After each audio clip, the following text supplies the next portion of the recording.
Well so good morning, good afternoon, good evening to all of you. कैसे दोस्तों आप सभी लोग? आई होप आप बहुत अच्छे होंगे। मैं भी बहुत अच्छा हूँ। तो चलिए, जीएसटी के एक बड़े इंपॉर्टेंट टॉपिक का हम रिवीजन करेंगे और वो टॉपिक है रिफंड।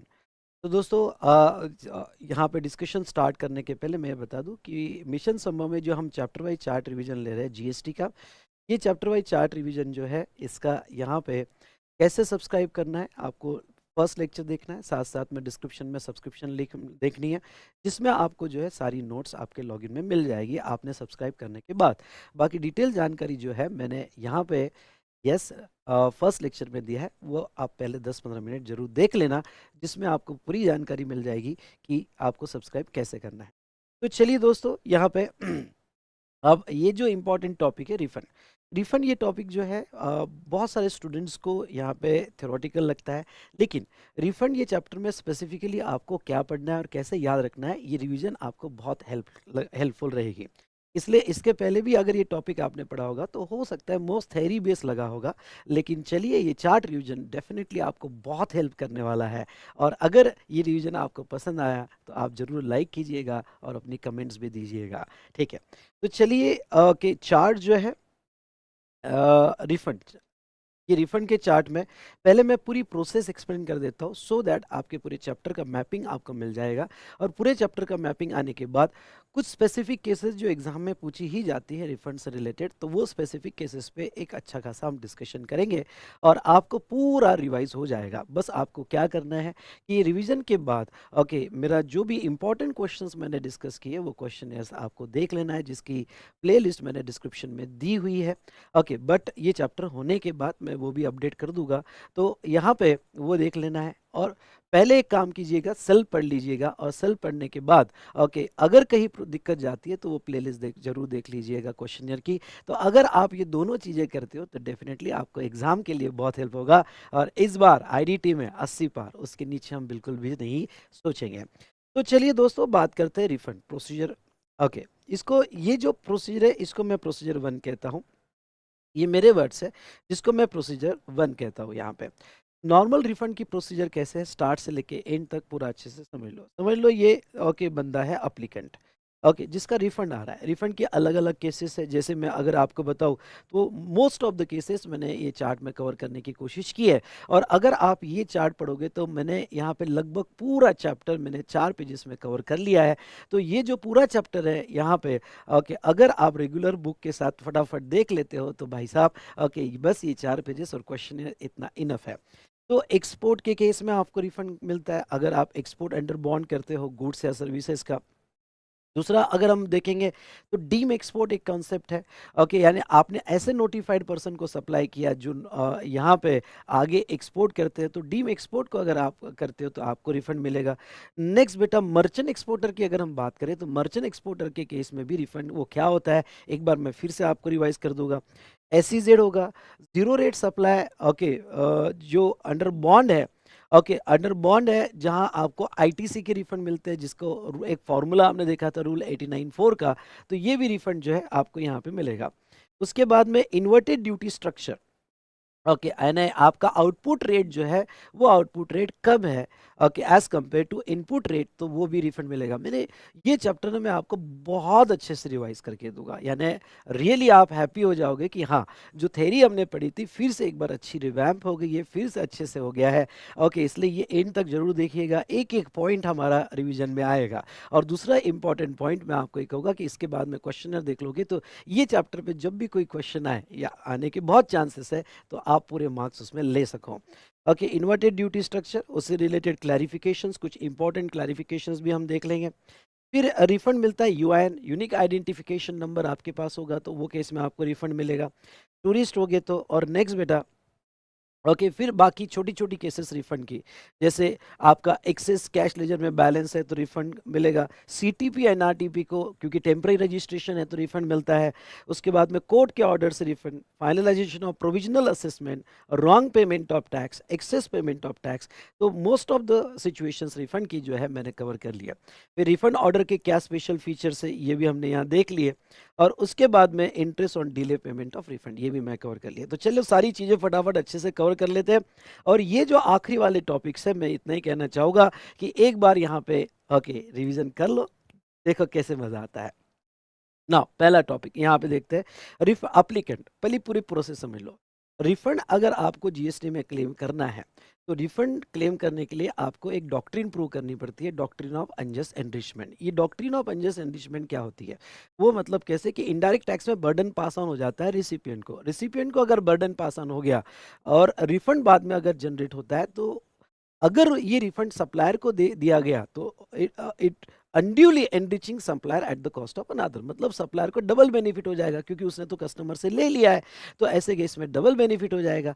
इसलिए ओके, बेसिक प्रिंसिपल है doctrine of unjust enrichment, refund उसको मिलेगा जिसने बर्डन पास ऑन नहीं किया है। अगर उस बंदे ने बर्डन पास ऑन किया है तो जिसपे पास ऑन किया है उसको मिलेगा, और वो ट्रेसेबल नहीं है तो आपका अमाउंट गवर्नमेंट भी यूज नहीं करेगी, वो पैसा कंज्यूमर वेलफेयर फंड के लिए चले जाएगा। आया समझ में बात? कहिए यस सर, आई समझ में बात। ओके, तो अब बात करते हैं अप्लीकेंट। समझ लो आपको रिफंड एलिजिबल हो रहा है, मतलब आपको डॉक्ट्रिन अप्लीकेबल नहीं हो रही है और आपने किसी को बर्डन पास ऑन नहीं किया हुआ है, और नीचे दिए गए सिचुएशंस में आपको रिफंड एलिजिबल हो रहा है। तो ऐसे केस में यहाँ पे ओके, प्रोसेस क्या है? प्रोसेस है कि आपको ओके पहले तो एक फॉर्म फाइल करना पड़ता है, जो फॉर्म है RFD 01। तो ये RFD 01 रूल सेक्शन याद नहीं रखने हैं आपको। RFD 01 ये रिफंड का फॉर्म होता है, वो रिफंड अप्लीकेशन होता है। ये अप्लीकेशन के साथ आपको 3 बातें याद रखनी है। ओके, इस अप्लीकेशन के साथ जो रिलेवेंट डॉक्यूमेंट्स कहे गए हैं वो रिलेवेंट डॉक्यूमेंट्स आपको अटैच करने हैं। ओके, ये रिलेवेंट डॉक्यूमेंट्स क्या होंगे जिसके बारे में हम आगे बात करेंगे, और छोटी बहुत अमेंडमेंट्स जो हुई है वो भी हम कवर करने की कोशिश करेंगे। नॉर्मली ओके, आपका रिफंड एप्लीकेशन जो है within 2 years from the relevant date. हाँ, तो रिलेवेंट डेट क्या होनी चाहिए वो भी हम देखेंगे, रिलेवेंट डेट क्या होनी चाहिए वो भी हम देखेंगे।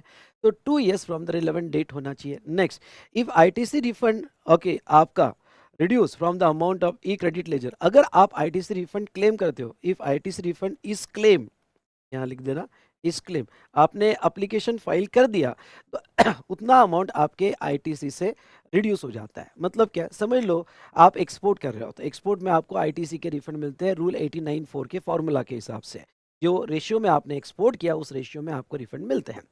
तो अगर आपने आईटीसी के रिफंड क्लेम कर दिए अंडर रूल 89(4) में, तो अप्लाई करते ही आपके आईटीसी से उतना बैलेंस फ्रीज हो जाता है, रिड्यूस हो जाता है। ओके, तो ये जैसे एप्लीकेशन फाइल करते हो डॉक्यूमेंट्स अटैच करोगे, ये एप्लीकेशन आपका 2 years from the RD, RD मतलब लिख देना रिलेवेंट डेट से 2 साल के अंदर चले जाना चाहिए। ओके, 2 साल मैक्सिमम टाइम लिमिट है, उसके बाद आप रिफंड एप्लीकेशन नहीं फाइल कर सकते और आपका अमाउंट रिड्यूस हो जाएगा। चलिए, अब आपने रिफंड एप्लीकेशन फाइल कर दिया, इसके बाद क्या होता है? इसके बाद आपका रिफंड एप्लीकेशन कॉमन पोर्टल पे जैसे ही जाएगा आपका ओके एआरएन जनरेट होता है। एआरएन मतलब application reference number. Sir exam के हिसाब से यहाँ कुछ याद रखना है, यहाँ सिर्फ आपको दो पॉइंट याद रखना है कि आपको 2 years में एप्लीकेशन फाइल करना पड़ता है।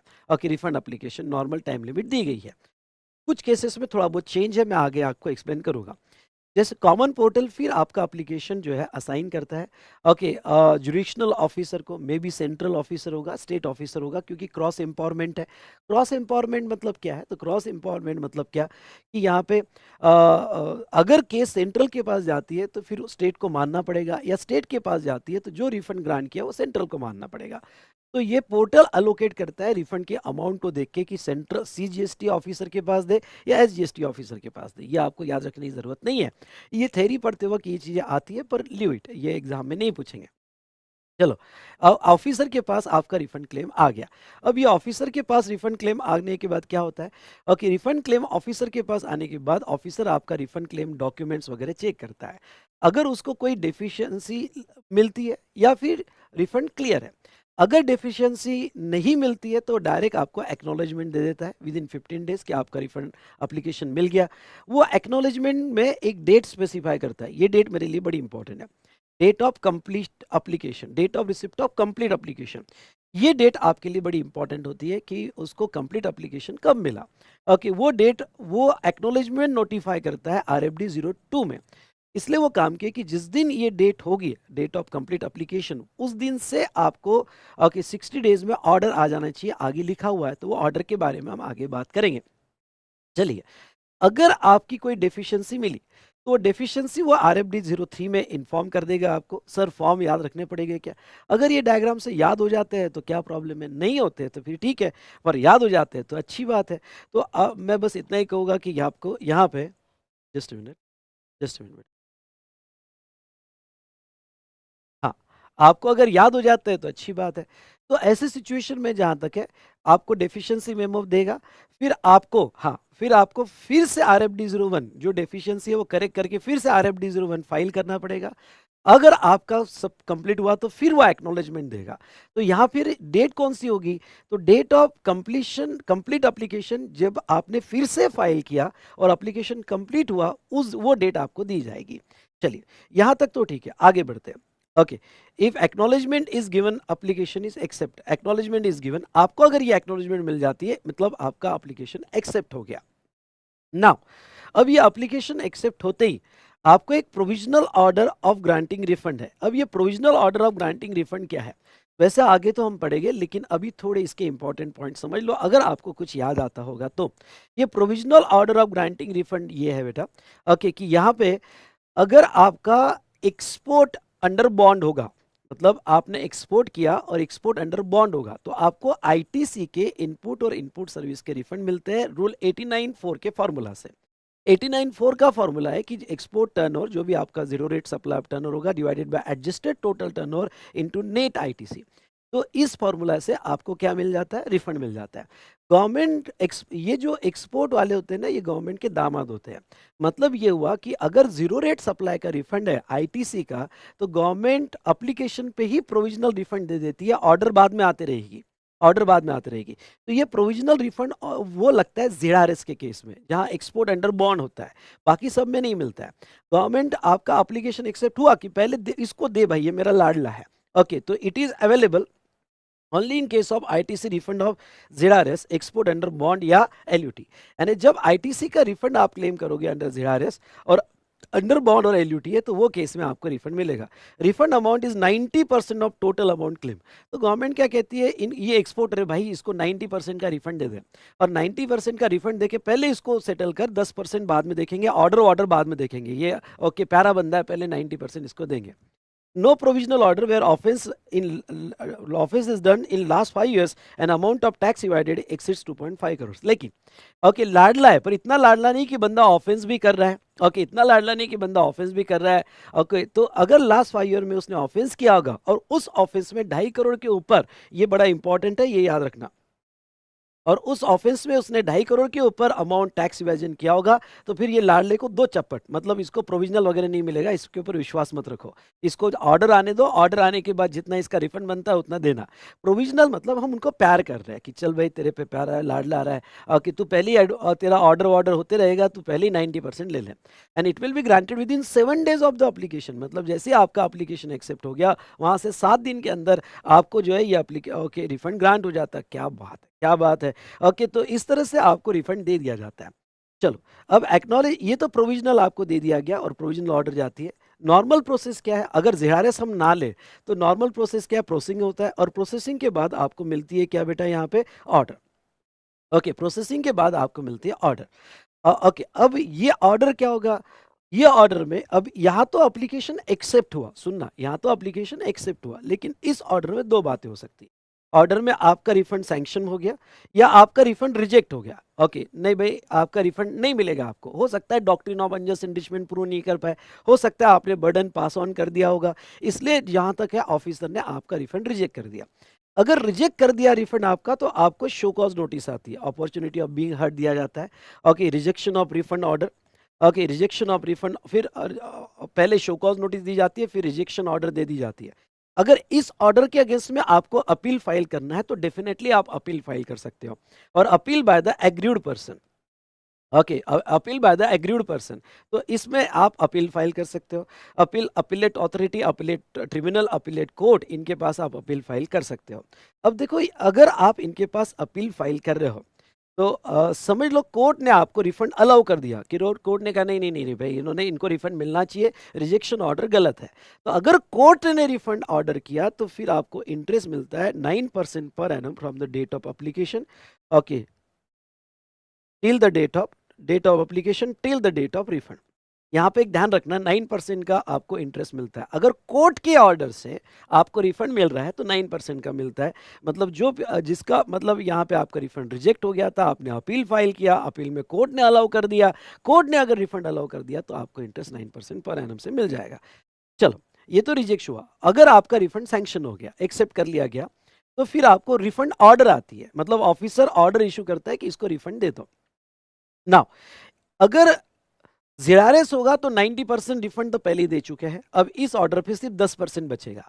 अगर ज़ेरारेस नहीं होगा, ज़ेरारेस मतलब जीरो रेटेड सप्लाई, अगर ज़ेरारेस नहीं होगा तो फिर तो सारा ऑर्डर के बाद ही रिफंड मिलेगा। रिफंड ऑर्डर जो आती है RFD 06 में आती है, ओके, और ये ऑफिसर को इशू करना पड़ता है within 60 days from the date of receipt of complete application. आपको एग्जाम में 60 डेज ही याद रखना है, ओके, यानी जिस दिन कंप्लीट एप्लीकेशन फाइल हुआ, भाई साहब ये ओके ये वाला पार्ट, जिस दिन कंप्लीट एप्लीकेशन फाइल हुआ वहां से 60 डेज में ऑर्डर इशू करना ही पड़ता है, करना ही पड़ता है। हाँ, और सीबीआईसी कहता है कि भाई 60 डेज में मत रुको, ये सीबीआईसी का एडवाइस है कि हमारा ऑफिसर वो अपने ऑफिसर को एडवाइस देता है कि 45 डेज में ही दो। सर क्यों? ओके, रीजन आगे बताऊंगा, लेकिन बस इतना ही समझ लो कि आपको जो है ये ओके ऑफिसर को कंपलसरी है कि जिस दिन एप्लीकेशन कंप्लीट एक्सेप्ट हो गया वहां से 60 डेज में रिफंड ऑर्डर देना ही पड़ेगा, देना ही पड़ेगा। 45 डेज, और सीबीआईसी कहता है एडवाइजेबल इन 45 डेज। मिनिमम रिफंड अमाउंट 1000 होना चाहिए, ओके, ये 1000 CGST का, 1000 SGST का। अगर इससे कम होगा तो रिफंड नहीं मिलेगा, ख्याल रहे, ओके, इससे कम होगा तो रिफंड नहीं मिलेगा। मिनिमम आपका 1000 का रिफंड का अमाउंट होना चाहिए। चलिए दोस्तों, यहाँ पे हमने ये देख लिया कि यस,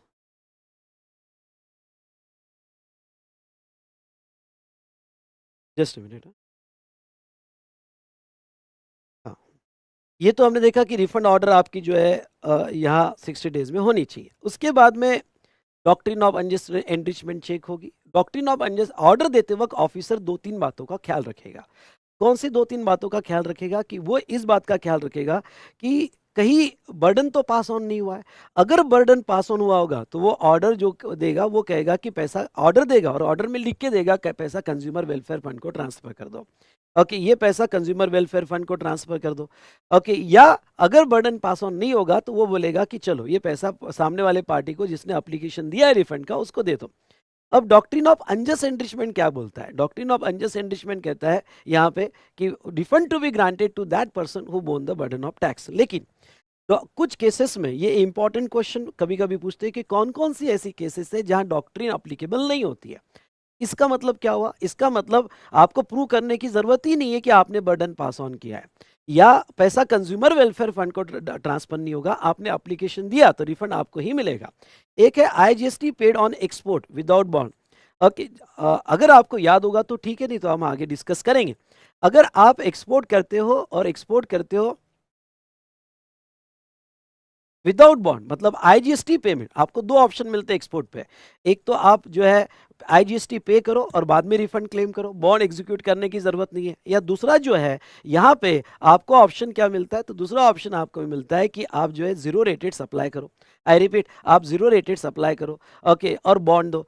तो अगर IGST का रिफंड है जो आपने पे किया, ओके, और आपने बॉन्ड एग्जीक्यूट नहीं किया, जिसके बारे में हम बात करेंगे, अगर थोड़ा बहुत कंफ्यूजन होगा तो डोंट वरी, तो वो IGST का रिफंड आपको डायरेक्ट मिलता है, उसके लिए डॉक्ट्रिन प्रूव करने की जरूरत नहीं है। दूसरा, excess ITC in case of ZRS, rule 89(4) के फॉर्मूले के हिसाब से आपको इनपुट और इनपुट सर्विस का ITC मिलता है अगर आपने एक्सपोर्ट किया under bond without payment of tax. Under bond without payment of tax तो आपको इनपुट और इनपुट सर्विस का रिफंड मिलता है, वो भी आपको डायरेक्ट मिलता है, जिसमें ऑफिसर आपको सवाल नहीं पूछेगा कि आपने बर्डन पास ऑन किया कि नहीं किया। Refund of E cash ledger, भाई ई कैश लेजर में मेरा ही पैसा है, अगर ई कैश लेजर में मेरा ही पैसा है तो भाई इसका रिफंड जो डायरेक्ट मुझे मिलना चाहिए, ये तो पैसा मैंने डिपॉजिट किया था। उसके बाद में refund of tax on issue of refund voucher, okay, अगर रिफंड वाउचर का कॉन्सेप्ट आपको पता होगा तो रिफंड वाउचर मतलब मुझे एडवांस मिला, एडवांस पे मैंने रिसीव वाउचर दिया लेकिन मैंने सप्लाई नहीं किया एंड उसका इनवॉइस नहीं दिया। दो चीजें होनी चाहिए, मैंने सप्लाई भी नहीं किया और उसका इनवॉइस नहीं दिया, कॉन्ट्रैक्ट कैंसिल हो गया, तो मैं रिफंड वाउचर देता हूँ। और इस रिफंड वाउचर में सुनिएगा, मैं रिफंड वाउचर देता हूँ और इस रिफंड वाउचर में जो है जहां तक देखा जाए, ओके, मैंने अगर कस्टमर को पैसा वापस कर दिया तो मुझे जो भी जीएसटी एडवांस पे मैंने गवर्नमेंट को दिया होगा उसका मुझे रिफंड मिल जाता है। इनवॉइस चैप्टर में रिफंड वाउचर मैंने एक्सप्लेन किया है। तो वो रिफंड जो रिफंड वाउचर के बेस पर मिलता है वो भी डायरेक्ट मिलता है, क्योंकि मेरी जेब से पैसा किया, मैंने कस्टमर को पूरा वापस कर दिया, तो वहां डॉक्ट्रिन अप्लाई नहीं होगी। Payment of tax under wrong head मतलब क्या कि आपने टैक्स आईजीएसटी में देना चाहिए था, उसके जगह आपने सीजीएसटी और एसजीएसटी में टैक्स दे दिया। तो अगर आपने टैक्स गलती से रॉन्ग हेड में दिया तो आपको बाद में सही हेड में टैक्स देना पड़ता है, और रॉन्ग हेड वाला आपको रिफंड मिल जाता है। Next, refund if burden is not shifted. हाँ, ये बात को समझो। अगर आपने किसी पे बर्डन शिफ्ट नहीं किया, आपने बेयर किया है, तो वो भी डायरेक्ट रिफंड मिल जाता है। कुछ notified cases by the government and refund claim by unregistered person. हाँ, refund claim by unregistered person मतलब क्या? अभी कुछ क्लैरिफिकेशंस आई है, एक अमेंडमेंट हुई है, और अगर आपने अमेंडमेंट चैप्टर देखा होगा तो अमेंडमेंट यहाँ पे ये हुई है कि कुछ केसेस में यहाँ पे अनरजिस्टर्ड पर्सन, सुनिएगा, कुछ केसेस में यहाँ पे अनरजिस्टर्ड पर्सन को भी रिफंड अलाउ किए गए हैं। कौन से केसेस में अलाउ किया हम आगे बाद में देखेंगे। चलिए, तो ये तो हमने देखा डॉक्ट्रिन अप्लीकेबल कब होगी, क्या होगी। तो ये केसेस होगा। अगर आपको सवाल पूछा कि कौन सी केसेस है जहां डॉक्ट्रिन अप्लीकेबल नहीं होगी, तो फटाफट ये पॉइंट्स लिख लेना और मार्क्स ले लेना। तो और यहाँ पे refund is available on self declaration, ये वाला पॉइंट बड़ा इंपॉर्टेंट है। मतलब क्या? मतलब जहां डॉक्ट्रिन अप्लीकेबल नहीं होती है वहां पे रिफंड जस्ट आप सेल्फ डिक्लेरेशन दे दो, सेल्फ डिक्लेरेशन पे ही रिफंड मिल जाता है। यहाँ पे सीएसीएमए का सर्टिफिकेट देने की कोई जरूरत नहीं है। क्यों? क्योंकि ये डायरेक्ट रिफंड है, डॉक्ट्रिन अप्लीकेबल नहीं है। अगर इसके अलावा बाकी कोई केसेस होगी रिफंड की, जैसे आपने एक्सेस टैक्स दे दिया होगा उसकी केस होगी, या कोई भी अदर केसेस होगी, प्रोविजनल असेसमेंट किया फिर फाइनल असेसमेंट किया, तो वहां प्रूव करना पड़ता है कि बर्डन पास ऑन नहीं हुआ है। तो तो ऐसे सिचुएशन में doctrine applicable an amount to be credited to consumer welfare fund, मतलब क्या टू बी बोला है, तो ऐसे सिचुएशन में वहां डॉक्ट्रिन अप्लीकेबल हो जाती है, और वहां पे जब रिफंड ऑर्डर आती है तो रिफंड ऑर्डर देते वक्त ये माना जाता है कि ये तो कंज्यूमर वेलफेयर फंड को जाएगा। पर अगर आप प्रूव कर देते हो कि आपने बर्डन पास ऑन नहीं किया तो फिर पैसा आपके अकाउंट में आएगा। हाँ, अब आपको प्रूव करना पड़ता है कि आपने बर्डन पास ऑन नहीं किया, तो इसके लिए आपको डिक्लेरेशन देना पड़ता है। Amount of refund is 2 lakh और लेस, तो फिर आपको सेल्फ डिक्लेरेशन पे ही कि भाई मैंने बर्डन पास ऑन नहीं किया, सेल्फ डिक्लेरेशन दे दो तो आपको रिफंड मिल जाएगा। लेकिन अगर आपका अमाउंट 2 लाख से ज्यादा है तो ऐसे केस में सीएसीएमए का यहाँ पे सर्टिफिकेट लिया जाएगा और उसके बेस पर रिफंड दिया जाएगा। आया कि नहीं आया समझ में? बोलो यस सर, बहुत अच्छे से समझ में आया है। उसके बाद में refund is payable after adjustment of dues. हाँ, अब देखो रिफंड ऑर्डर आ गई, और रिफंड ऑर्डर आ गई कि इस बंदे का 20 लाख का रिफंड होता है। इस बंदे का सीजीएसटी का 10 लाख का रिफंड और एसजीएसटी का 10 लाख का रिफंड, रिफंड ऑर्डर यहाँ आ गई। ठीक है, 60 डेज में मिल गई, डॉक्ट्रिन अप्लीकेबल नहीं होगी, रिफंड मुझे ही मिलेगा। उसके बाद में जहां तक है, हाँ, एक कॉन्सेप्ट है withholding of refund order. Withholding मतलब क्या? Order giving rise a refund is subject a matter of appeal और फर्दर प्रोसीडिंग और other proceeding are pending. Commissioner में withhold the refund is likely to adversely affect the revenue and for wrong withholding refund applicant is entitled to 6%। मतलब क्या? यहाँ पे अगर वो order subject to appeal होगी, थोड़ा इसके बारे में और आगे हम पढ़ेंगे, थोड़ा इसके बारे में नोट्स भी अच्छे से पढ़ लेना, शॉर्ट नोट आ सकते हैं विथहोल्डिंग ऑफ रिफंड ऑर्डर, तो ये आपके रेगुलर मटेरियल से अच्छे से पकड़ लेना, रेगुलर मैथ से अच्छे से पढ़ लेना। ठीक है, विथहोल्डिंग ऑफ, तो मैं आपको शॉर्ट में बता देता हूँ। अगर कोई ऑर्डर आई है रिफंड ऑर्डर और वो सब्जेक्ट टू अपील होगी, या कमिश्नर को ऐसा लगता है सब्जेक्ट टू अपील होगी, या कमिश्नर को ऐसा लगता है कि अगर रिफंड ग्रांट कर दिया तो वो रेवेन्यू को अफेक्ट कर देगा, इमीडिएट ग्रांट कर दिया तो रेवेन्यू को अफेक्ट कर देगा, तो ऐसे केस में आपका रिफंड विथहेल्ड हो सकता है। अगर विथहेल्ड हो गया तो आपको इंटरेस्ट मिलेगा, 6% पर एनम से इंटरेस्ट दिया जाएगा। तो यह सब्जेक्ट टू अपील होगी, या फिर कमिश्नर को ऐसा लगता है कि रिफंड ग्रांट करना एडवर्सली अफेक्ट होगा तो वो विथहेल्ड कर सकता है। चलिए, अब ये रिफंड ऑर्डर आ गया, आपको 10 लाख का रिफंड मिलने वाला है।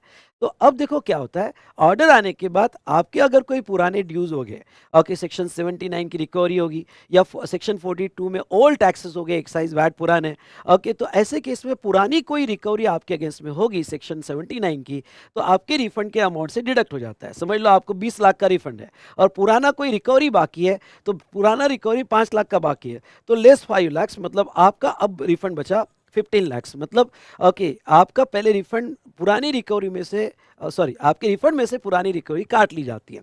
अब वो यहाँ पे डिडक्ट करने के बाद यहाँ पे रिड्यूस करने के बाद फिर क्या होता है, ऑफिसर पेमेंट ऑर्डर देता है। Sir what is the difference between refund order and payment order?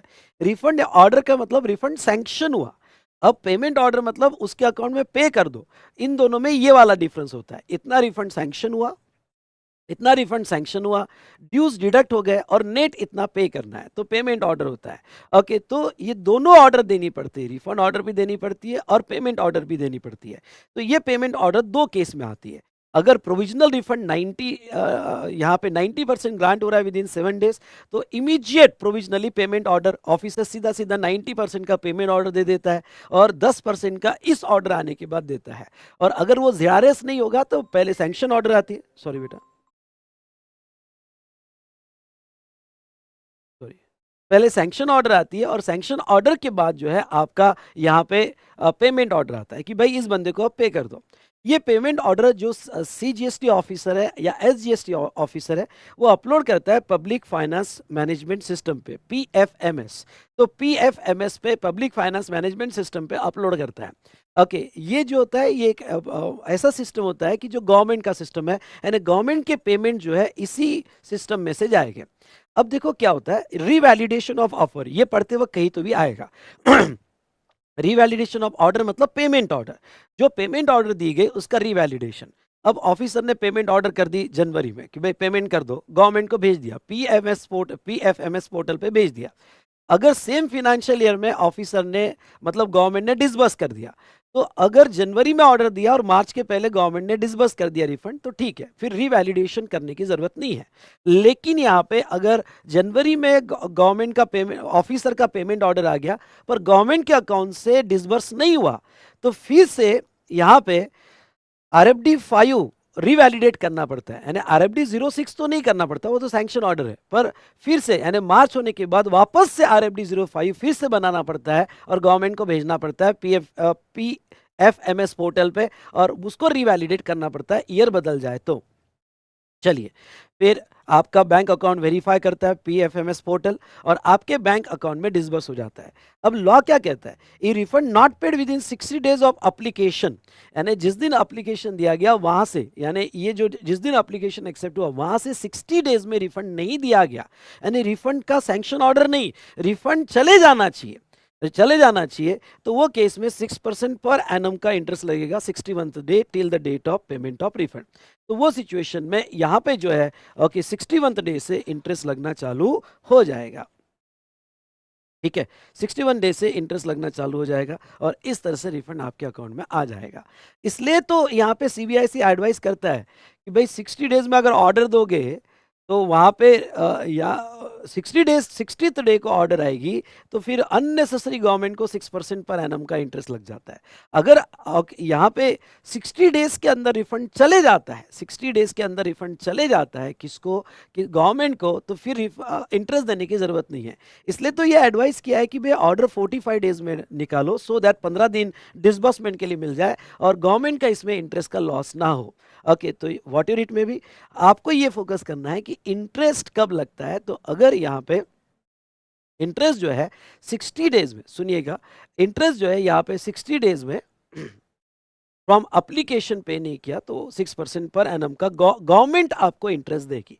ठीक है, तो ये जो है हमने चार्ट यहाँ पे देखा और ये चार्ट था रिगार्डिंग टू रिफंड। एक फ्लो आपको समझ में आया होगा, मजा आया क्या? मजा हो गया तो अब मुझे कैसे पता चलेगा? ओके, तो चलो यहाँ पे लाइक करो। ठीक है, आगे बढ़ते हैं।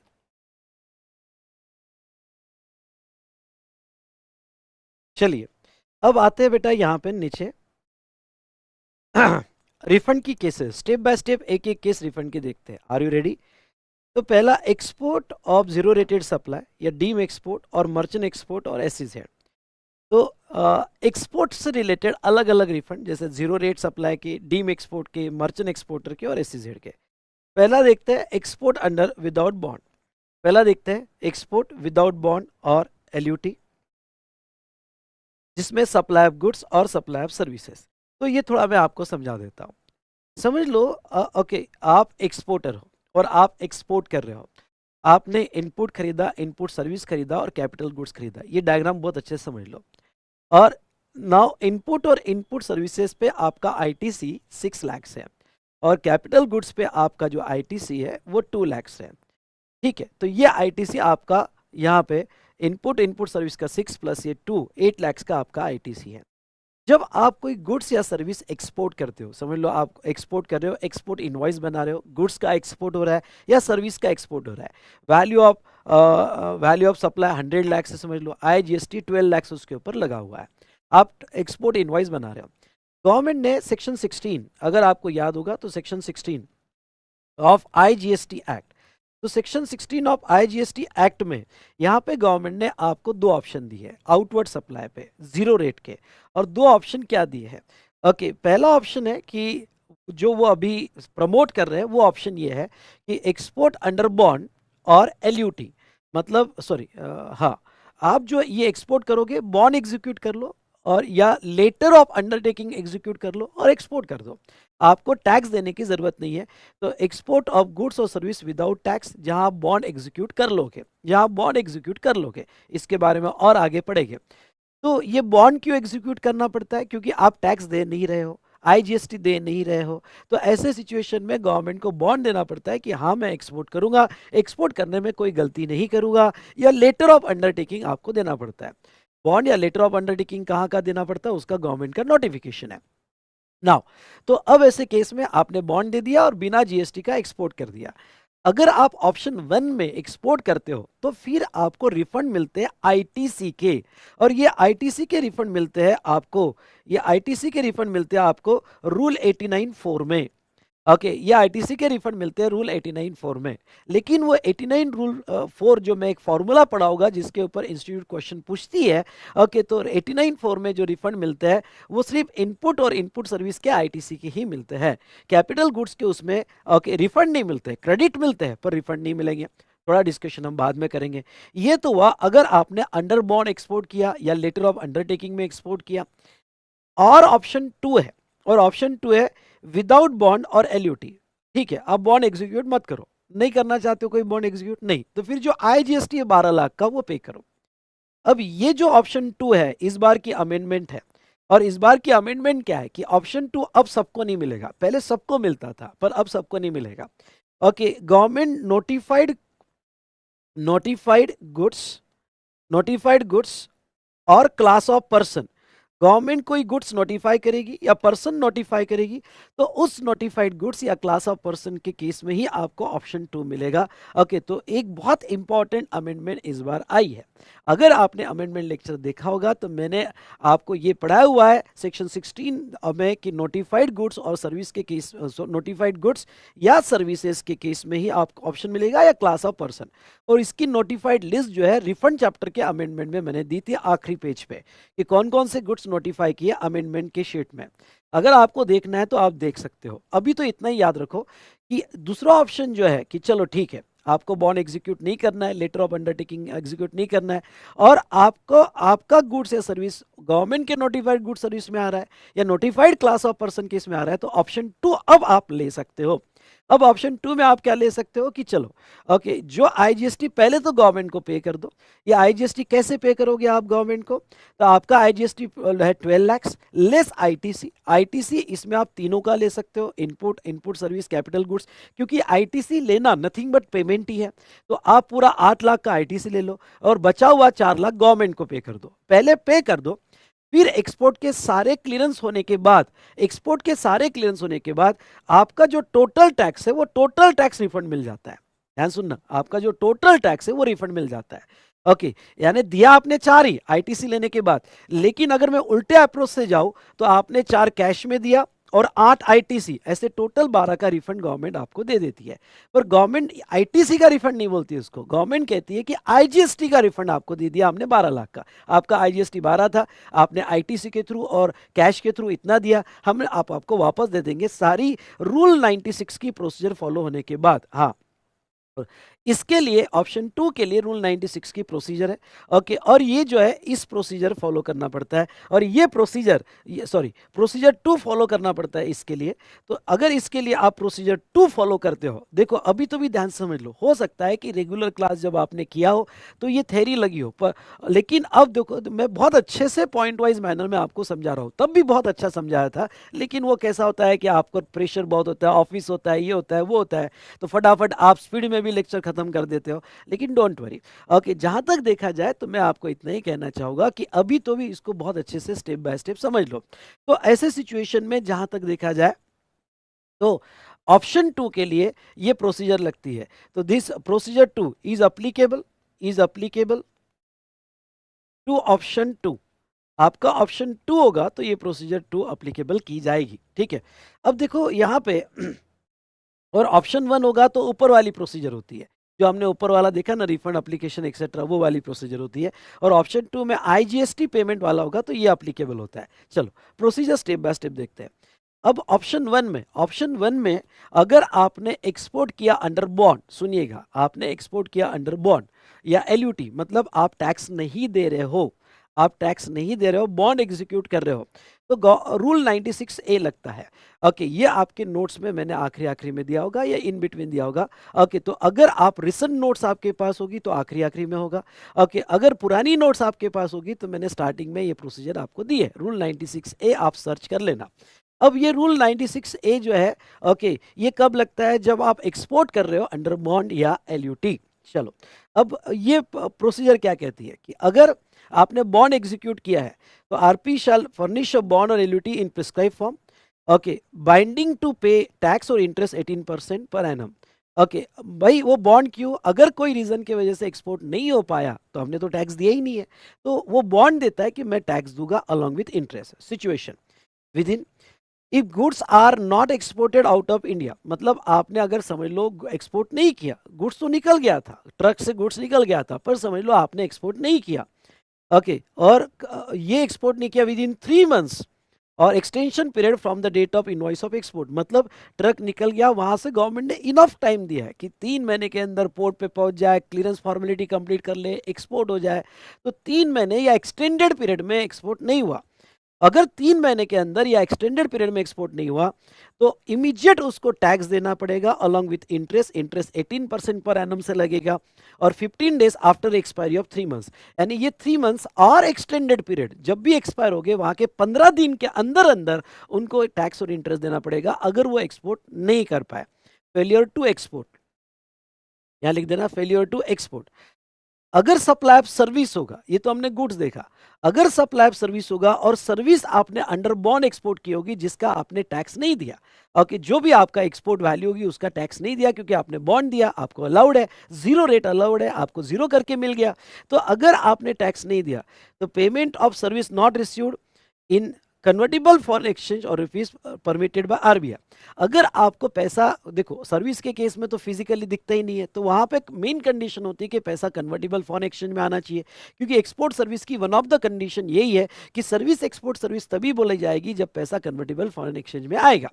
तो वो कन्वर्टिबल फॉरेन एक्सचेंज में within 1 year from the date of invoice of export, यानी ये जो आपने एक्सपोर्ट इनवॉइस बनाया सर्विस का बनाया होगा, तो यहाँ से 1 साल के अंदर पैसा कन्वर्टिबल फॉरेन एक्सचेंज में आना चाहिए या रुपीज में ए परमिटेड बाय आरबीआई। और 1 साल के अंदर वो पैसा नहीं आता है नहीं आता है, तो जैसे ही वो आपका 1 साल खत्म हो जाएगा वहां से 15 दिन के अंदर आपको अपने जेब से टैक्स और इंटरेस्ट निकाल के दे देना पड़ेगा। चलिए, तो ये कंडीशन ध्यान रखना अगर अंडर बॉन्ड होगा, ओके, या एलयूटी होगा। उसके बाद में transmission of export invoice to the custom portal, ख्याल रहे कि जो भी आपका एक्सपोर्ट इनवॉइस बना था, ओके, ये एक्सपोर्ट इनवॉइस आपको GSTR1 में अपडेट करना पड़ेगा और आपके GSTR1 से कस्टम पोर्टल के पास जाएगा। ओके, तो ये ट्रांसमिट होगा। Invoice contain in GSTR1 shall be transmitted electronically by custom portal and to custom portal and received a confirmation that relevant goods have been exported. Custom portal को जाएगा और custom portal फिर GST portal को update कर देगा कि हाँ, okay, goods load हो गया, प्रॉपर चेकिंग होगी और एक्सपोर्ट हो गया। ओके, ये कस्टम पोर्टल GST पोर्टल को अपडेट कर देता है। उसके बाद में रिकवरी ऑफ बॉन्ड और LUT withdrawn if goods are not exported within specified time, मतलब अगर गुड्स है 3 साल के अंदर एक्सपोर्ट नहीं किया गया Okay, and registered person fails to pay specified amount, the export as allowed under bond or LUT shall be withdrawn and said amount shall be recovered, okay, by recovery procedure under section 79। मतलब क्या? मतलब आपने with in time period goods export नहीं किया और आपने पैसा भी नहीं दिया, क्योंकि 15 दिन के अंदर पैसा देना पड़ता है विद इंटरेस्ट, और वो भी नहीं दिया, तो गवर्नमेंट आपके अगेंस्ट में सेक्शन 79 की रिकवरी करेगा। तो सेक्शन 79 डिमांड और रिकवरी चैप्टर में है, तो उसके अंडर आपके अगेंस्ट में रिकवरी करेगा। रिस्टोरेशन ऑफ बॉन्ड और LUT export as withdrawn shall be restored immediately when RP में पे इज द अमाउंट ड्यू। लेकिन अगर ड्यू अमाउंट आपने दे दिया तो फिर आपका बॉन्ड फिर से रिस्टोर हो जाएगा। LUT in place of bond. LUT may be furnished after considering specified condition and safeguard instead of bond. Either आपको बॉन्ड एग्जीक्यूट करना पड़ता है या LUT एग्जीक्यूट करना पड़ता है। गवर्नमेंट का इसमें नोटिफिकेशन है, अगर नोटिफिकेशन की कंडीशन फुलफिल करते हो तो LUT होता है, नहीं तो आपका बॉन्ड होता है। Okay, same procedure in case of supply to SEZ। अगर SEZ को सप्लाई कर रहे हो तो यही टाइम लिमिट अप्लीकेबल होगी अंडर बॉन्ड, क्योंकि ऐसी सेक्शन 16 याद होगा तो एक्सपोर्ट आप दो केस में बोला जाता है, एक फिजिकल एक्सपोर्ट और दूसरा एक्सपोर्ट जो आप SEZ को सप्लाई कर रहे हो। तो अगर आप SEZ को सप्लाई कर रहे हो तो वो सिचुएशन में आपको जो टाइम पीरियड ऊपर दिया गया है उतना टाइम पीरियड में एक्सपोर्ट करना पड़ेगा और सेम प्रोसीजर अप्लाई होगी। इस बार एक सर्क्यूलर आया और इंपॉर्टेंट सर्क्यूलर, इसके ऊपर क्वेश्चन आ सकता है। क्वेश्चन ये है कि समझ लो, ओके, आपने ध्यान से सुनना, आपने with in time period export नहीं किया। अगर with in time period export नहीं किया तो आपने टैक्स भी दे दिया और इंटरेस्ट भी दे दिया, लेकिन इसके बाद एक्सपोर्ट किया, 3 महीने बाद एक्सपोर्ट किया या 1 साल बाद कन्वर्टिबल फॉरेन एक्सचेंज में पैसा आया, 3 महीने बाद एक्सपोर्ट किया या 1 साल बाद कन्वर्टिबल फॉरेन एक्सचेंज में पैसा आया, तो वो सिचुएशन में ओके आपको जो है exporter would be entitle to refund of unutilise ITC, आपको अनयूटिलाइज ITC का रिफंड मिल जाएगा, या ऑप्शन 2 होगा तो ऑप्शन 2 में IGST का मिल जाएगा। यानी विद इन टाइम के बाद अगर आप एक्सपोर्ट करते हो, टाइम के बाद भी आप एक्सपोर्ट करते हो, तभी भी आपको यहाँ पे जब एक्सपोर्ट करोगे तब आपका जो टैक्स लाइबिलिटी आई थी और इंटरेस्ट आया था वो वापस आपको रिफंड मिल जाएगा। लेकिन ख्याल रहे, टैक्स लाइबिलिटी ही आपको रिफंड आएगी, इंटरेस्ट रिफंड नहीं आएगा, इंटरेस्ट नहीं आएगा। हाँ, जो आपने टैक्स 15 दिन के अंदर दे दिया था क्योंकि एक्सपोर्ट नहीं कर पाए, जो यानी टैक्स दिया था मतलब क्या, जो आपके आउटपुट पर 12 लाख रुपए टैक्स लगा था वो आपने पे किया था, तो वो अगर आपने पे कर दिया है तो ऐसे सिचुएशन में यहाँ पे या आपने ITC का रिफंड लिया होगा वो डिनाई हो गया है, तो वो आपने पे कर दिया पर बाद में एक्सपोर्ट किया, अगर बाद में आपने एक्सपोर्ट किया होगा तो उसका रिफंड आपको मिल जाएगा। चलिए, तो ये रूल 96A जो है टाइम लिमिट वगैरह ऑप्शन 1 में जब आप बॉन्ड या LUT में एक्सपोर्ट करते हो। चलिए, अब ऑप्शन 2, आप बॉन्ड एग्जीक्यूट नहीं कर रहे हो, मतलब आपका एक्सपोर्ट इनवॉइस है 100 लाख का, GST है 12 लाख का और आप बॉन्ड एग्जीक्यूट नहीं कर रहे हो, आप IGST दे रहे हो, नेट IGST दे रहे हो क्रेडिट लेने के बाद, इनपुट और इनपुट सर्विस के बाद और कैपिटल गुड्स के बाद, और उसके बाद में जहां तक है पूरा रिफंड ले रहे हो। पर अभी ये ऑप्शन 2 सिर्फ नोटिफाइड गुड्स और सर्विस में लगता है। ऑप्शन 2 में एक फायदा बहुत लोग ले रहे थे, क्योंकि क्या है पता है क्या, ऑप्शन 1 में जब आप एक्सपोर्ट करते हो तो आपको रिफंड सिर्फ आय और IS का ही मिलता है, रूल 89(4) में। 89(4) में आय और IS का रिफंड मिलता है अगर आप अंडर बॉन्ड और LUT एक्सपोर्ट करते हो। तो लोग क्या करते थे, ऑप्शन 1 में नहीं एक्सपोर्ट करते थे, ऑप्शन 2 में एक्सपोर्ट करते थे। जो सेक्शन 16(4) में दिया गया, और सेक्शन 16(4) में जो ऑप्शन 2 में एक्सपोर्ट किया गया, सुनना, ऑप्शन 2 में एक्सपोर्ट किया गया सेक्शन 16(4) में, तो वो जो एक्सपोर्ट करते थे यहाँ पे ऑप्शन 2 में, तो इसमें कैपिटल गुड्स के भी क्रेडिट ले लेते थे। और हाँ, ये एक एडजस्टमेंट करते थे, अगर आप 2 मिनट में समझ सको तो। क्रेडिट पूरा लेते थे इनपुट और कैपिटल गुड्स का, और जब रिफंड आता था तो 12 का आता था। अगर 12 का रिफंड आ रहा है तो इनडायरेक्टली पूरे क्रेडिट का रिफंड आता था, पूरे क्रेडिट का रिफंड आता था, इसलिए लोग ऑप्शन 2 ऑफ करते थे। लेकिन गवर्नमेंट ने अब ये रिस्ट्रिक्ट कर दिया है और गवर्नमेंट ने कहा कि ऑप्शन 2 सबको नहीं मिलेगा, ऑप्शन 2 नोटिफाइड गुड्स या नोटिफाइड क्लास ऑफ पर्सन को ही मिलेगा। अब समझ लो जो भी है, अगर आपका नोटिफाइड गुड्स है, नोटिफाइड क्लास ऑफ पर्सन है और आप ये ऑप्शन ले रहे हो, सुनिएगा, आप ये ऑप्शन ले रहे हो, तो अब समझ लो इज अप्लीकेबल एंड आप ऑप्शन 2 में हो। तो अगर आप ऑप्शन 2 में हो तो प्रोसेस क्या है, प्रोसेस ये है कि आपका ट्रक गुड्स लेके जाएगा, पोर्ट पे जाएगा, तो ये एक्सपोर्ट क्लियरेंस के लिए जाएगा, इसका इनवॉइस आप GSTR1 में अपडेट करोगे आपके GSTL पोर्टल पे। GSTN पोर्टल कस्टम पोर्टल को डेटा एक्सचेंज कर देगा, कस्टम पोर्टल से डेटा एक्सचेंज होने के बाद यहाँ पे कस्टम की प्रोसीजर कंप्लीट होगी। कस्टम की प्रोसीजर कंप्लीट होगी मतलब ये शिप को डिपार्चर मैनिफेस्ट वगैरह मिल जाएगा। जब ये शिप को डिपार्चर मैनिफेस्ट मिल जाएगा बेटा, सुनिएगा, ये शिप को जब डिपार्चर मैनिफेस्ट मिल जाएगा तो ऐसे सिचुएशन में यहाँ पे एक्सपोर्ट कंफर्म हो जाएगा। जैसे एक्सपोर्ट कंफर्म हो गया तो कस्टम पोर्टल से कंफर्मेशन चले गया। कस्टम पोर्टल से कंफर्मेशन किसको चले गया? जीएसटी पोर्टल को कंफर्मेशन जा चुका है कि भाई एक्सपोर्ट हो गया है। और उसके बाद में इसका रिफंड रिफंड जो रिफंड ग्रांट करता है वो रिफंड कस्टम ऑफिसर ग्रांट करता है। और यहाँ पे रिफंड एप्लीकेशन RFD 01 नहीं होता है। आपकी शिपिंग बिल, ये शिपिंग बिल ही रिफंड एप्लीकेशन मानी जाती है। शिपिंग बिल और ये शिपिंग बिल ही रिफंड एप्लीकेशन माना जाता है। रिफंड एप्लीकेशन माना जाता है, ठीक है। यहाँ RFG 01 नहीं होता है। तो एक बार फिर से देखो, अगर आप ऑप्शन 2 में नोटिफाइड गुड्स और सर्विसेज के केस में एक्सपोर्ट कर रहे होगे तो वो केस में आपने जो IGST दिया, क्योंकि आपने बॉन्ड एग्जीक्यूट नहीं किया, तो IGST का रिफंड के लिए ये पूरी प्रोसीजर लगती है जो 96 रीड विथ रूल 96 है। इसमें आप GSTR1 में ये एक्सपोर्ट इनवॉइस बनाओगे, आप GSTR1 अपडेट करोगे, 3B में भी टैक्स दोगे, आपका डेटा कस्टम डिपार्टमेंट को चले जाएगा। कस्टम डिपार्टमेंट ओके यहाँ पे डेटा वेरीफाई करेगा, आप अपनी शिपिंग बिल फाइल करोगे। आपका शिपिंग बिल फाइल करना ही एप्लीकेशन माना जाएगा। आपको स्पेशली इस केस में सेपरेट एप्लीकेशन फाइल करने की कोई ज़रूरत नहीं है। गुड्स एक्सपोर्ट होने के बाद कस्टम पोर्टल कंफर्म कर देगा कि एक्सपोर्ट हो गया जीएसटी पोर्टल को, और इसका जो IGST का 12 लाख रुपए का रिफंड आएगा, IGST का 12 लाख रुपए का जो रिफंड आएगा ये कस्टम डिपार्टमेंट देगा, GST डिपार्टमेंट नहीं देगा। तो चलिए, अब ये जो मैं प्रोसीजर पढ़ रहा हूँ ये इतनी कोई इंपॉर्टेंट नहीं है, keep in priority B. Okay, तो प्रोसीजर में अपना ज़्यादा टाइम वेस्ट मत करना, रीड करके छोड़ देना। ओके, तो यहाँ देखो, अगर सप्लाई ऑफ गुड्स, तो specially refund of IGST of goods और service exported outside India. Okay, और IGST का रिफंड है, ITC का नहीं, IGST का रिफंड है, जो IGST आपने पे कर दिया और ये ऑप्शन 2 में पे कर दिया, ये ऑप्शन 2 में आपने पे कर दिया। तो ये क्या कहता है देखो, okay, shipping bill deem to been application of refund, इसमें RFD 01 नहीं जाएगा, आपकी शिपिंग बिल ही एप्लीकेशन मानी जाएगी, आपकी शिपिंग बिल ही एप्लीकेशन मानी जाएगी, which is deem to be filed only when person in charge duly file a departure manifest export report covering number and date of shipping bill and bill of export. Okay, और आपकी shipping bill file तब माना जाएगा जब यहाँ पे जो आपके शिप का, अगर कस्टम याद होगा तो आपके शिप का ओके डिपार्चर मैनिफेस्ट फाइल हो गया। ओके, तो उस दिन ये माना जाएगा कि आपकी शिपिंग बिल फाइल होगी और रिफंड एप्लीकेशन अब एलिजिबल हो जाएगा। ओके, यहाँ पे जिसमें शिपिंग बिल और बिल ऑफ एक्सपोर्ट प्रॉपर है।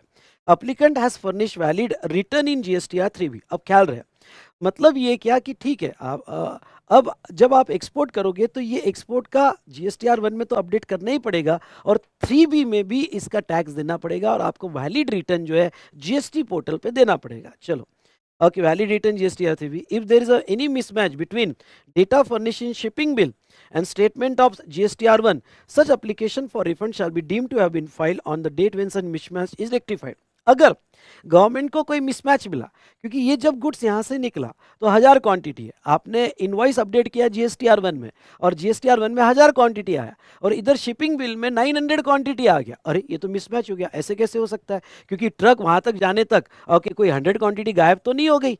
ओके, तो शिपिंग बिल अगर 900 का ही है और ये जो है ये 1000 क्वांटिटी का है, या फिर कोई भी डिस्क्रिप्शन में मिसमैच हो गया या वॉट एवर इट में भी, तो अगर कस्टम ऑफिसर को मिसमैच दिखा, मतलब जो GSTR 1 में डेटा आपने अपलोड किया है और यहाँ शिपिंग बिल फाइल करते वक्त जो भी मिसमैच दिखा, तो ये मिसमैच क्लियर करना पड़ेगा और ये मिसमैच क्लियर करने के बाद ही आपका ओके एप्लीकेशन फाइल माना जाएगा।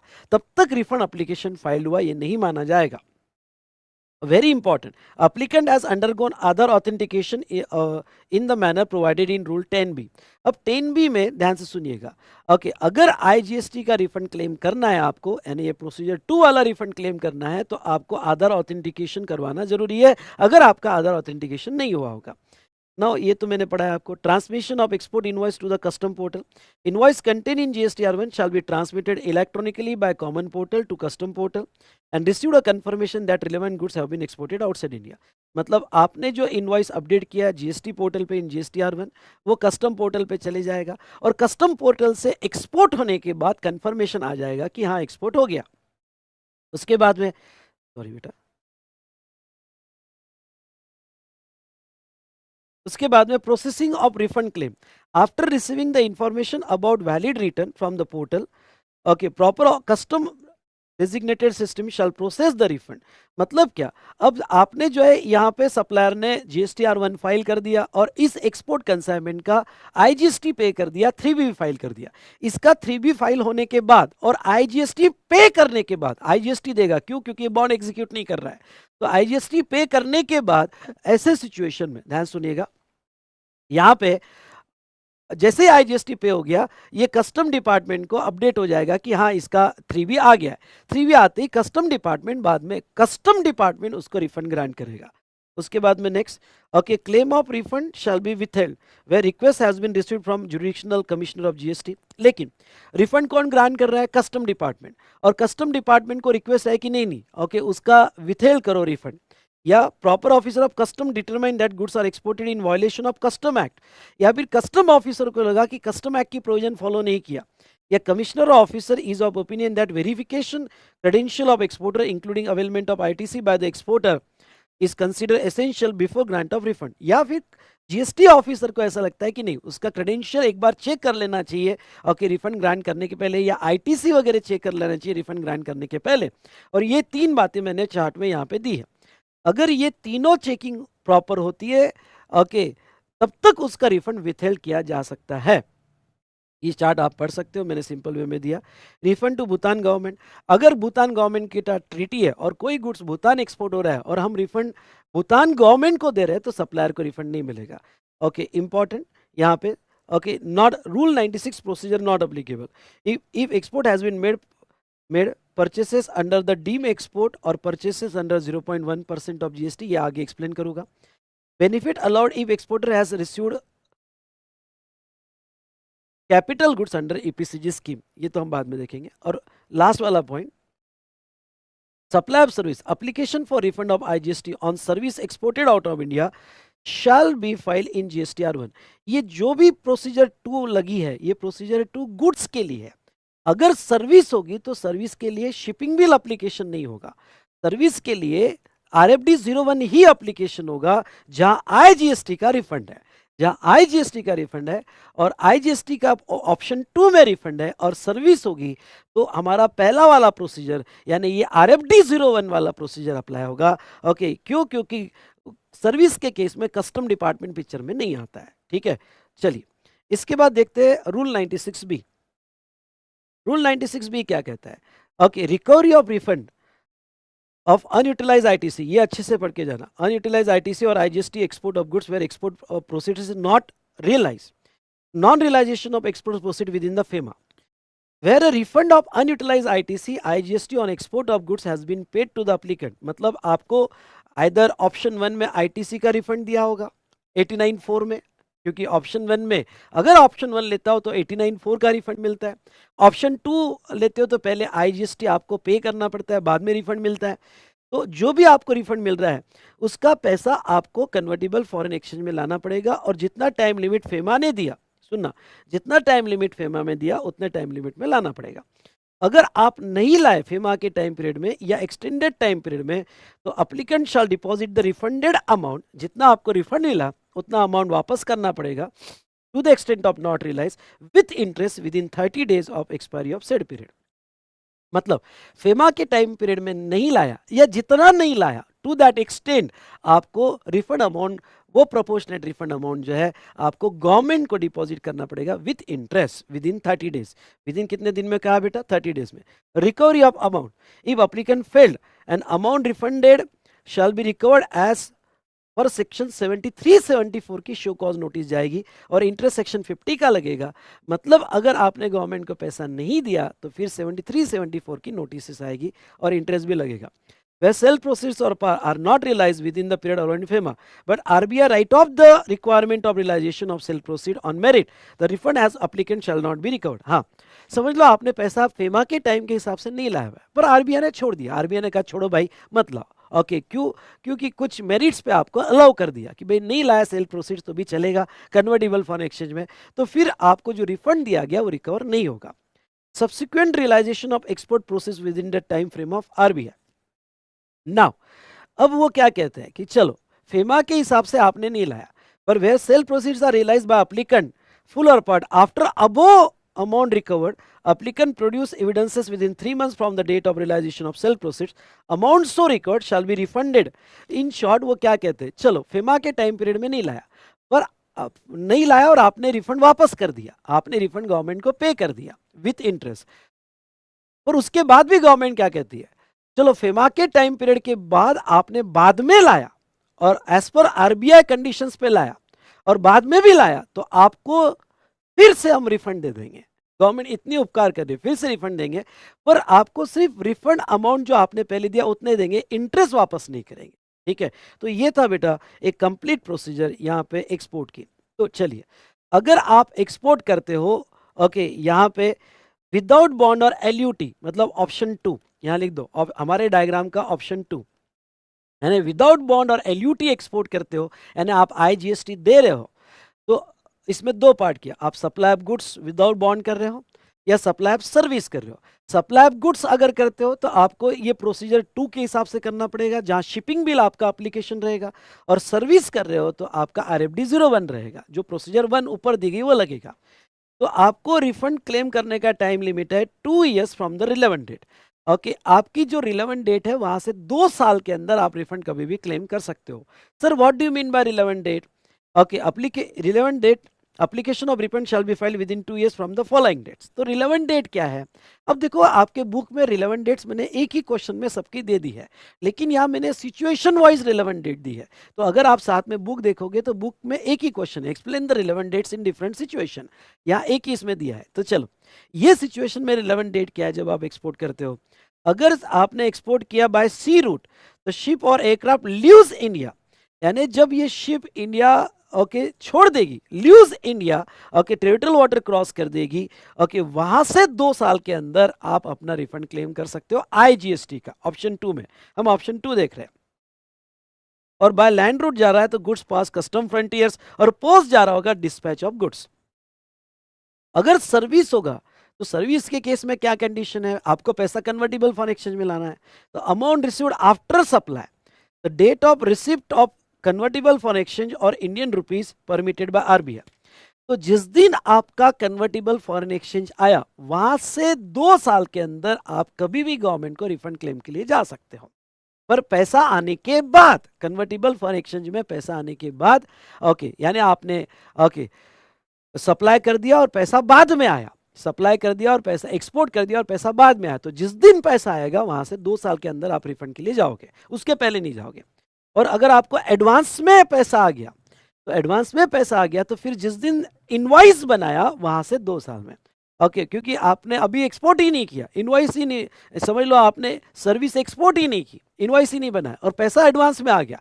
पैसा अगर एडवांस में आ गया होगा कन्वर्टेबल फॉरेन एक्सचेंज में, तो फिर आपके 2 साल, ओके, जिस दिन पैसा आया तब नहीं लिया जाएगा, जिस दिन आपने इनवॉइस बनाया तब लिया जाएगा। इंपॉर्टेंट पढ़ के जाना, ओके, कि रिलेवेंट डेट एक्सपोर्ट गुड्स में स्पेशली जहां आईजीएसटी का क्लेम हो रहा है वो कैसी रहेगी। उसके बाद में क्या यहाँ doctrine of unjust enrichment applicable है? नहीं, क्योंकि ये एक्सपोर्ट है, एक्सपोर्ट के में डायरेक्ट आईजीएसटी का रिफंड मिलता है। फॉर्म कौन सा होगा? अगर आप गुड्स एक्सपोर्ट कर रहे हो तो मैंने अभी बताया था शिपिंग बिल होती है, और आप सर्विस एक्सपोर्ट कर रहे हो तो आरएफडी 01 होता है।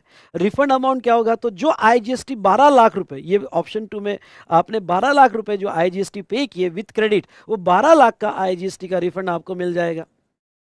और डॉक्यूमेंट्स कौन से अटैच करने हैं? तो document statement containing number and dates of shipping bill, bill of export, और आपको एक्सपोर्ट इनवॉइस, यानी एक्सपोर्ट आपके रिफंड क्लेम के साथ एक्सपोर्ट इनवॉइस और शिपिंग बिल तो ऑलरेडी, क्योंकि आपका डॉक्यूमेंट ही शिपिंग बिल एप्लीकेशन माना जाता है।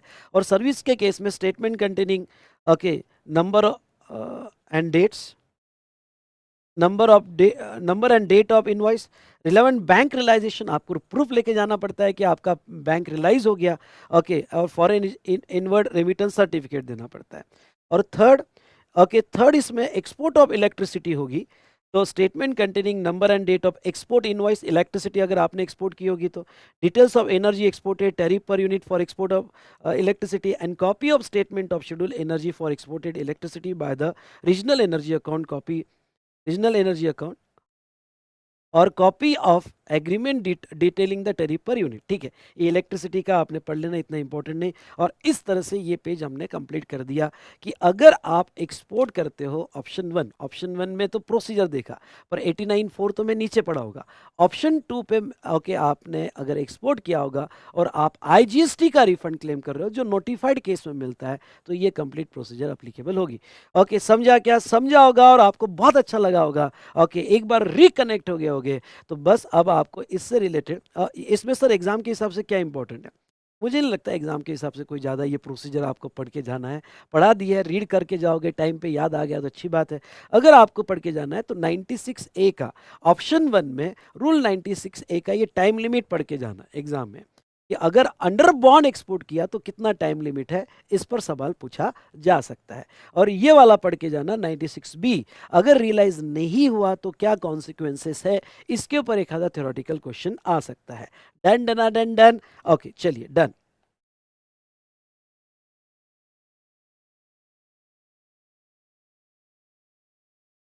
अब नेक्स्ट रिफंड देखेंगे डीम एक्सपोर्ट कॉन्सेप्ट। हाँ, डीम एक्सपोर्ट एग्जाम के लिए इंपॉर्टेंट, ओके, एग्जाम के लिए इंपॉर्टेंट डीम एक्सपोर्ट।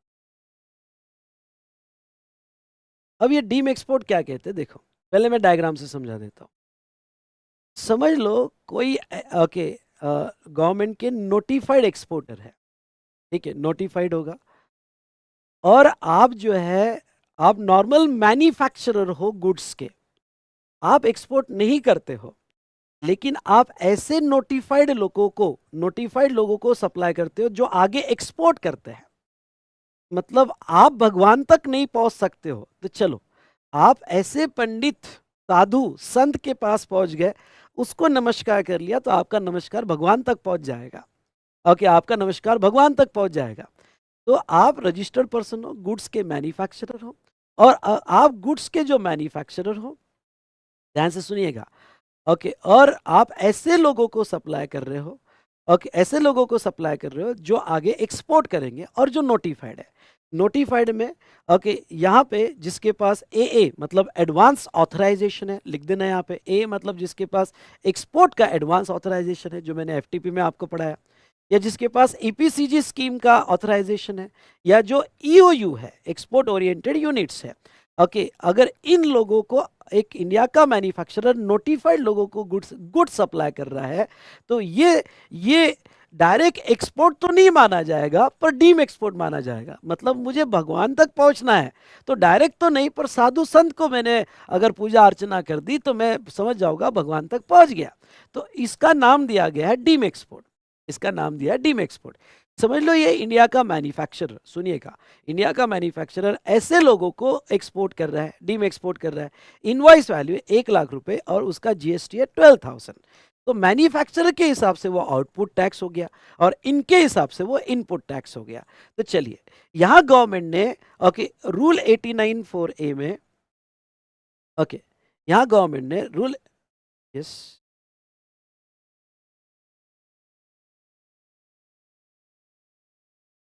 हाँ, यहाँ लिख देना रूल 89(4)A, अगर आपका लिखा होगा तो ठीक है।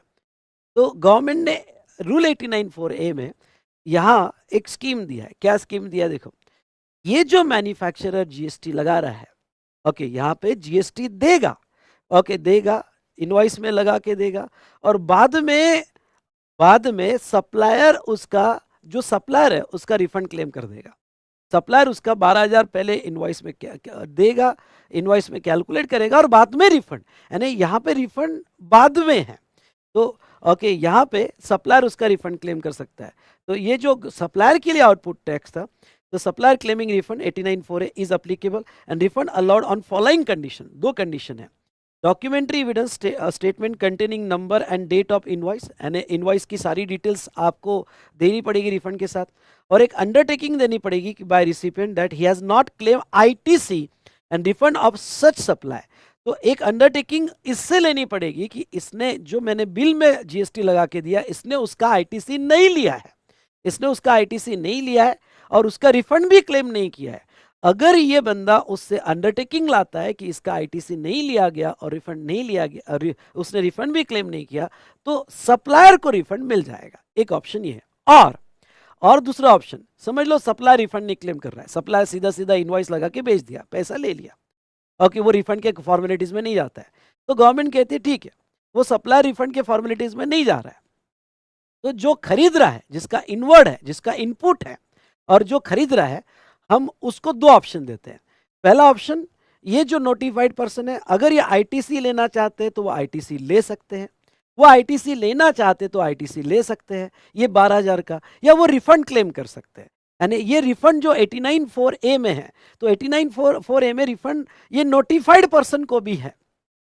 चलो, अगर वो आईटीसी लेना चाहते हैं, if ITC is claim by recipient then it will not be treated as 89(4)(a), फिर वो 89(4)(a) का केस नहीं बोला जाएगा। ये बहुत इंपॉर्टेंट है, 89(4)(a) का केस नहीं बोला जाएगा, और आगे रूल 89(4) और 5 के कैलकुलेशन में कंसीडर नहीं होगा। डिटेल डिस्कशन बाद में करेंगे, बहुत इंपॉर्टेंट है, बहुत इंपॉर्टेंट, बाद में करेंगे। अभी बस इतना ही समझ लेना कि अगर रिसिपिएंट आईटीसी क्लेम कर रहा है तो रूल 89(4)(a) का वो कंसीडर नहीं होगा। दूसरा, आईटीसी क्लेम कर रहा होगा, लेकिन समझ लो रिसिपिएंट आईटीसी नहीं क्लेम कर रहा है, क्योंकि उसके वो आईटीसी एक्यूमुलेट नहीं करना है। आईटीसी इसलिए एक्यूमुलेट नहीं करना है क्योंकि उसके एक्सपोर्ट बहुत सारे, करेगा क्या आईटीसी एक्यूमुलेट करके, तो वो रिफंड क्लेम करना चाहता है। ओके, अगर वो रिफंड क्लेम करना चाहता है और वो रिफंड क्लेम करना चाहता है तो फिर 89(4)(a) के अंडर वो रिफंड क्लेम कर सकता है। तो यहाँ 89(4)(a) is applicable and refund allowed on following conditions. Okay, तो फिर रिसिपिएंट इसके 12,000 का रिफंड क्लेम कर लेगा, उसको undertaking by supplier that he has not claim the refund. पर इस रिसिपिएंट को अब इसकी अंडरटेकिंग लेनी पड़ेगी कि सप्लायर ने उसका रिफंड नहीं क्लेम किया है। अगर सप्लायर ने उसका रिफंड नहीं क्लेम किया होगा तो ये नोटिफाइड पर्सन उसका रिफंड क्लेम कर सकता है। पर ख्याल रहे, बार बार एक वर्ड यूज कर रहा हूं कि ये नोटिफाइड पर्सन होना चाहिए, ये नोटिफाइड पर्सन होना चाहिए। Now important note, if refund is claim under 89(4)(a) then it shall not consider for calculation of net ITC etc. ये वाले पॉइंट पे मैं थोड़ा बाद में आऊंगा। चलिए, अब ओके, डीम एक्सपोर्ट का मीनिंग क्या है? सेक्शन 239 कहता है deem export means supplies of goods notified under section 147। 147 कहता है government notify certain supplies as a deem export whether goods are where the goods are not leaves India but manufacture in India and payment received in Indian rupees and convertible for exchange. मतलब क्या, deem export जब आप ऐसे लोगों को supply करते हो, आप एक्सपोर्ट नहीं कर रहे हो पर आप इंडिया में मैन्युफैक्चर करके नोटिफाइड पर्सन को सप्लाई कर रहे हो, तो उसे डीम एक्सपोर्ट माना जाएगा। तो कि 4 ही केसेस में डीम एक्सपोर्ट माना जाएगा। आप 4 लोगों को सप्लाई करते हो। अगर आप ऐसे लोगों को सप्लाई करते हो जिसके पास एडवांस ऑथराइजेशन है, या ईपीसीजी स्कीम है, या ईओयू है, या supply of gold by bank और पीएसयू अगेंस्ट एडवांस ऑथराइजेशन, तो उसको डीम एक्सपोर्ट माना जाएगा। Important, person eligible to claim refund, recipient notified, recipient भी क्लेम कर सकता है और सप्लायर भी क्लेम कर सकता है, पर फिर एक में की अंडरटेकिंग उनको लेनी पड़ेगी। मैंने डायग्राम में आपको बता दिया। डॉक्यूमेंट्स कौन कौन से अटैच करना है और एविडेंसेस क्या होने चाहिए, ये मैंने यहाँ पे दे दिया, ये आप रीड कर सकते हो। डॉक्यूमेंट्स वगैरह तो ये आपको रीड कर सकते हो। अगर सप्लायर क्लेम कर रहा है तो कौन से डॉक्यूमेंट्स है, और रिफंड क्लेम कर रहा है तो कौन से डॉक्यूमेंट्स है। इस तरह से मैंने रिफंड आपको डीम एक्सपोर्ट बता दिया। तो डीम एक्सपोर्ट के केस में आप नो डाउट प्रोसीजर 1 से ही, यानी हमने जो पहले पेज पे प्रोसीजर देखी वही प्रोसेस से जाओगे। आप एप्लीकेशन फाइल करोगे, ऑफिसर के पास आएगा, फिर वो एक्नॉलेजमेंट देगा, 6 डेज में ऑर्डर आएगी, तो आप रिफंड फाइल कर सकते हो 2 years from the relevant date. हाँ, जो आपकी रिलेवेंट डेट होगी, जो आपकी रिलेवेंट डेट होगी वहां से 2 साल के अंदर आइदर सप्लायर रिफंड फाइल कर सकता है या रिसिपिएंट रिफंड फाइल कर सकता है। तो अगर सप्लायर फाइल कर रहा है तो 2 साल फ्रॉम रिलेवेंट डेट, और recipient with 2 years from the relevant date. Okay, relevant date क्या? Date on which return relating to such deem export is furnish. मतलब जिस दिन सप्लायर ये एक डीम एक्सपोर्ट का रिटर्न फाइल करेगा, 3B फाइल करेगा, ओके, तो जिस दिन ये डीम एक्सपोर्ट का 3B फाइल करेगा वहां से 2 साल, ओके, आई रिपीट, वहां से 2 साल में आइदर सप्लायर या रिसिपिएंट रिफंड क्लेम कर सकता है। क्या इसको डॉक्ट्रिन अप्लीकेबल है? तो ओके, अप्लीकेबल नहीं है। और doctrine sorry, applicable in certain cases मतलब क्या? ओके, डॉक्ट्रिन अप्लीकेबल मतलब ये केस में अगर इसने अंडरटेकिंग नहीं दी तो डॉक्ट्रिन लगेगी, या ओके ये रिफंड क्लेम कर रहा है तो इसने अंडरटेकिंग नहीं दी तो डॉक्ट्रिन लगेगी, अदरवाइज फिर डॉक्ट्रिन नहीं लगेगी अगर अंडरटेकिंग आ गई तो। अप्लीकेशन फॉर्म RFD 01 रहेगा।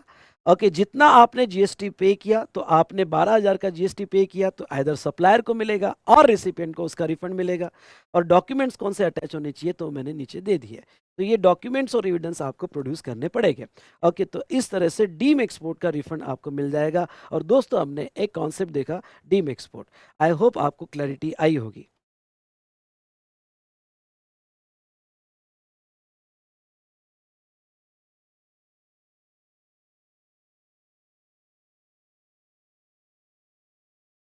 हाँ, तो चलिए दोस्तों, आगे का डिस्कशन हम कंटिन्यू करेंगे। आई होप आपको ये 2-3 पेजेस कवर कर लिए मैंने, बहुत अच्छे से कवर कर लिए। अगर इतना भी आपको अच्छे से समझ गया तो बस अब आप क्वेश्चनर लीजिए और पॉइंट वाइज मैनर में पढ़िएगा। ये पूरी थियरी है, but I have tried my best to make in charts. Okay, आगे एक नेक्स्ट सेशन में कुछ इंपॉर्टेंट कॉन्सेप्ट जैसे ZRA, zero rated supply, okay zero rated supply, inverted tax structure, ये दोनों पॉइंट पे बहुत अच्छा खासा हम डिस्कशन करेंगे। ठीक है दोस्तों, तो चलिए, आई होप आज का सेशन आपको पसंद आया होगा, और अगर पसंद आया है तो लाइक जरूर कीजिएगा। यस, लाइक जरूर कीजिएगा और आपके कमेंट्स जरूर दीजिएगा। Thank you so much.